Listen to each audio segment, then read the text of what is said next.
And welcome to our first YouTube video for our home and away season. Good to see you on. Go the Lions. Fortunately, our lights went out during the game last weekend, so that was a bit annoying, but we got the win anyway in the end. I went to the dentist today, so my face is half numb and I still sore ankle, so I can't run at the moment. So a bit banged up, but still motoring along with our fantasy, and hopefully you guys have done quite well with your fantasy. The first two games have been quite interesting. We also have had I had a few Facebook things as well too, Facebook live videos. We also have had a few Twitter spaces as well too. So I always like to try and mix it up as well too. So like maybe 1 week do the YouTube, 1 week do the Facebook live. The other one we could do like the Twitter space, and Twitter space is where you can join in and all talk as well too. You can always comment underneath the video as well too once I put this up on the YouTube, and ask any questions that you may have. All right, let's go through our team. Last week, I ended up scoring 2,070, so it wasn't too bad. I know you're my captain with the Oliver. A lot of people didn't go Oliver vice captain, but I thought, as a Brisbane fan, we don't usually tag players because we find it hard enough to defend ourselves. So I thought, well, Oliver should do quite well. And I looked at the history with Sam Doherty against the Cats, and he didn't really average that well. So that's why I didn't have him the vice captain. I put Oliver vice captain, and then I have James Tissas for my captain loophole. Now, I've gone a bit unique with my team. So from my first video, I've changed a little bit from there. This is before trades. So I do apologize. Oh, my tooth is getting sore. So apologise if I'm not talking that well. All right, Sam. So this is my team: Sam Doherty, Daniel Rich, Andrew McGrath, Brennan Cox, Constable, and Kinby. Cowan and Wilmot are my defenders. Then I've got, in the midfield, I've got Oliver and Brayshaw. These are my first 2 years I'm owning these guys. I haven't owned them before, but they started quite well. Shane Roden here in WA mentioned that he'll probably be the smoky for the Brownlow, so that's why I jumped on board with him, and so thanks for that, Shane Roden, for your tip. This one I'm going to trade out Broon and Ash. These two aren't doing that well that I expected of them. I actually traded out Sidey, downgraded Sidey to Broon, and it's annoying because I always have side bottom. I've got side bottom in my super coach and my real dream team, so don't worry about that. Super coach I ended up scoring 2,174, and in real dream team 2,000. So I had Oliver captain in fantasy. I had Brayshaw captain in real dream team, and in super coach I had Rory Laird from 47. So all my three captains from last week scored 120 more or more, which is pretty good. Lachlan Ash, I was going to have a unique. I had Green and I traded him down to Ash, and then that stuffed me up right the first week. And I also got rid of Setterfield, which frustrated me because now he's going back-to-back 130s. Chesser, Hollands, James Tissas, he's my loop, so he's a mid-forward from the Gold Coast who's not playing, so you can either put him in the forward or defence. Forward or midfield, I should say, and then you can loop your bench. You can also loop your captains as well with him. Mackenzie, Ashcroft, and Warple. Warple's break-even is 29, so still quite low, so you can actually try and look at getting him up, or keep him, I should say. Ashcroft, his break-even now is -3, as you can see. He got a 90 on the weekend, was pretty good, 31 disposals. He played Thursday night, so I suggest what you can do. You can put Ashcroft on the bench where Hollands is, and you can do the E loophole here. Now, my Rucks, Lyset's been a spud for me. He's not very good, but he's not injured. A lot of Ruckmans have gone injured, so last 2 weeks we've lost Zeri and we've also lost Max Gorn, so just be careful of your Rucks. People are asking about English and Grundy, but I think English because Grundy's had a year off football and wasn't really supposed to be rucking 100% until early on, so he was probably more rather be a forward because my physio at the moment, who's treating me for my ankle, is a Melbourne fan, and he said that he would rather be him in the forward. Ryan Marshall, my rucks. My forward lines, I think, is complete for a few weeks. I've got Dunkley, Taranto, Caniglio, Toby Green, Jack Zeeble, and Cecil and Zeeble and Sheasel.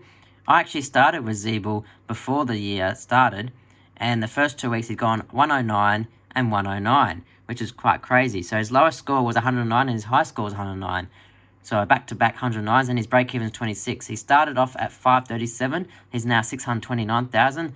break even on 26, so he can still go up. And in round 6, he'll get DPP action. So once he's DPP in round 6, you can put your defender and trade one of your defenders to a forward, if that makes sense. And I've got Philippou, Davey, and Fergus Green as my utility and on my bench there. So sometimes I toss up between Davey or Philippou to play on the field. Cam McKenzie also can be one of them. Chesser hasn't done too much. Wilmot and Cowan. Wilmot almost can be on your field, and Cowan doesn't do too much, but at least he gets some games going on in his system. So I'm also thinking of Jones as well too. Jones, I traded Jones out last week. He ended up getting a 58, which was actually pretty decent for his price. So he would done his break even, which is pretty good. Let's have a look at our few low break evens first up. So ones I haven't got yet. A lot of people getting on him. Cade Chandler, I should say. He's negative 21 break even. Got 64 last week, gone up 50k, so he should go up even further. Cam Maniti from St Kilda, 248. He got 79 last week, negative 11 break even. Pedlar's negative 4 break even. Sheasel is the biggest one at the moment. He is a negative 40 break even, so he could get 1 point and still go up a heap. He's gone up $99,000. He got 127 and he's projected 89. So they are playing Hawthorn this week, so they could go 3-0, which is quite crazy. Who would have thought that? Pedlar's negative 4 break even. Ryan's 3, 4, 7. Bytel's injured, so don't get him. Menzies 7, Buckley 9, Ulan 10. So these are the lowest break evens. That's still quite good. For break even, that means if a player gets their break even, they won't lose cash, or there'll be a draw. If they got a low break even and they score higher than their break even, then they will go up. However, if they score lower than their break even, then they will go down. Fantasy changes each weekly, whereas Real Dream Team as Super Coach, they have to play at least 2 games before they change in round 3. So this round I'm going to be changing my team around and doing all the trades for that. But this week, in fantasy, you get 2 trades a week. For our captains, always do a vice captain on a Thursday game or Friday game or possibly the first Saturday game. That way, it will allow you to have 6 other games to have a look at for your captain as well too. So if you're happy with your vice captain, then don't have to worry about captain. If you're not happy with your vice captain, then you can go on to your next captain. Let's have a look. Interesting ones on Friday night. I'm looking at maybe like a Toronto against Collingwood. If you look at the players, so if I go to Toronto and Fan Footy, thank you to Fan Footy as well for doing all this, because it gives you a lot of history involved of how they go on their team. So shout out to Fan Footy for setting all this up. I'll get all rid of these adverts here. All right, so Toronto is going to be playing Collingwood. Collingwood don't really tag and Richmond don't really tag. He's averaging 99, but he did have a 56 in his last game. But then before that, he has gone 129, 122, and 145. So in the last 4 games, he's coming off 320-plus scores. So he would be right up there with one of your vice-captain options that you could have a look at doing. Most people will have Toronto. That's a Friday night game. So Dunkley, I find, is still finding his feet a bit, but he did get a 97 last week, so he's slowly building up. That was the second highest score from Brisbane Lions. So he did quite well. He is playing Bulldogs, however, so they may target him a bit. Ashcroft, what you can do, as I said before, you can put him on the bench and E him as well too. Darcy Wilmot, actually, that's a good idea. I just didn't realise that Darcy Wilmot is playing Thursday night as well. I'll just take that E off there right now and then put E on Wilmot there. So that way, Wilmot's break-even is -3, so he'll still go up. He's been getting about a few 50 scores. So if he gets, like, say, like a 70 or something, then you probably almost would want to loop him on the field. However, I don't have a defender that doesn't play, so kind of pointless for me to do that, but it's worth a shot. So if one of these players plays, if Chesser is out, what I could do, if I'm happy with Wilmot, I can just swap Chesser with Ruben Gimby. Constable, his break-even's 2. It is still going up quite a bit. However, he was turning over in the first round, so if he holds his spot, will be good. I'm almost finished my defence, so once Zeeble gets his defence, I'm going to put Zeeble up here, and I'm going to put one more defender here. and then I'm going to trade in one more forward. So I'm happy with Sheasel for a bit for now. But yeah, my trades this week, I'm going to look at Bruin and Ash. I'm going to probably downgrade Bruin to a rookie, then upgrade Ash to either a Primo, or maybe get in maybe Setterfield. I did trade out Setterfield before the season started, so if I get him, it'll be a bit salty, but at least he's doing all right. Now, let's have a look at the fixtures. So this week we have got the fixtures. If I look at the AFL fixtures, it will tell me who is playing and when. So AFL fixtures, what you always want to do is look at your fixtures, look at your setup as well too, like what days they play. You don't want to get caught out. So for example, the best vice captain options are either Thursday night or Friday. That allows you the whole Saturdays and Sunday to pick a captain. That's why I always like to do a Friday or a Thursday. Sometimes people do a Thursday regardless. It's either up to them, it's up to them. So Bulldogs are playing Brisbane, so McRae has not gone too well actually. Last week and the week before wasn't that good.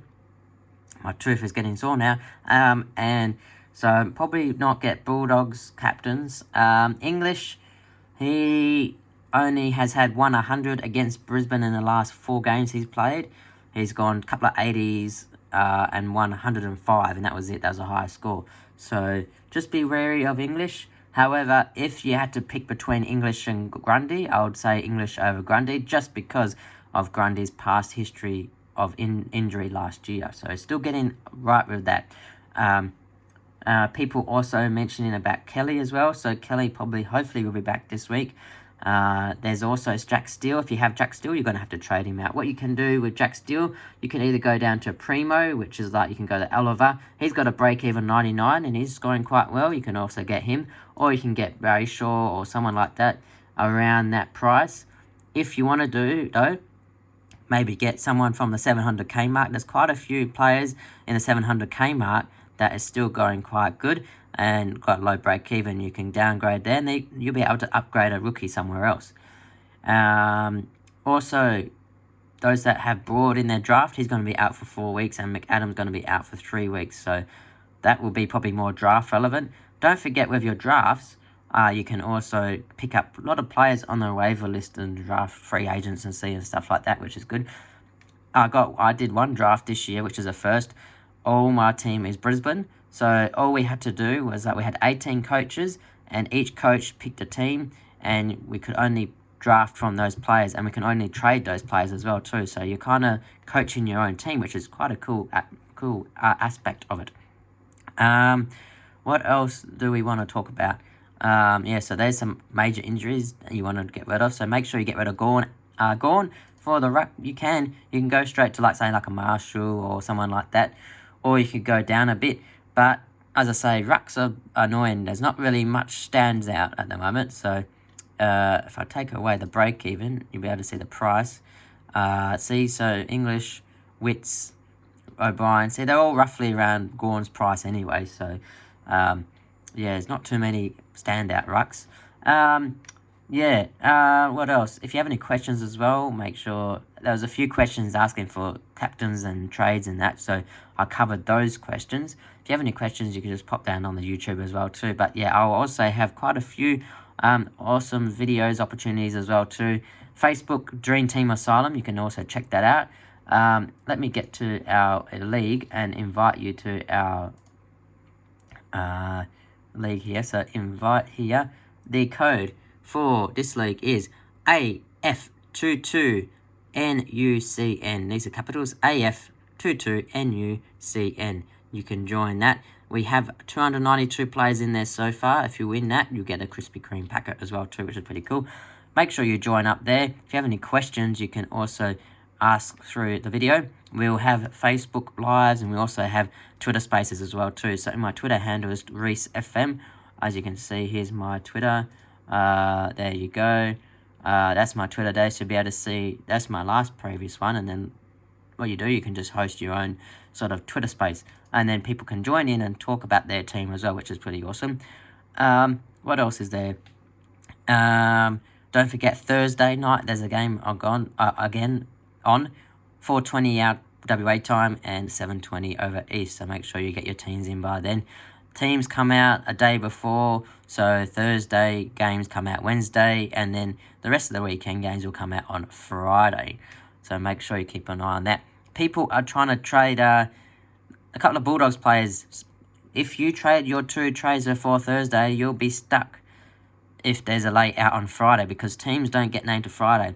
What I always like to do, I always like to trade the day after. I always trade on Friday, or maybe a Saturday when I actually have to trade, so that way you don't get stuck. So that's another tip for you there. So make sure you put a vice captain on the first few players. As I say, I'd say probably Taranto, because Collingwood don't tag, and anyone that's playing Richmond as well. So like if you have a Collingwood player, you could also put him as a vice captain.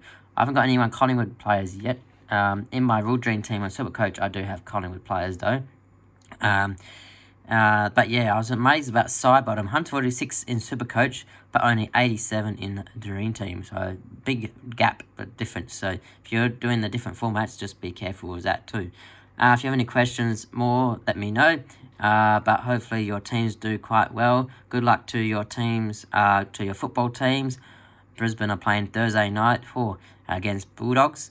And big games this weekend. Got the Derby and the Showdown and everything there. So going to be quite a big weekend of football. And good luck with your teams. I'll keep you updated with how I'm going to go as well too. Keep up the good work, guys. And good luck with your teams, and go Lions.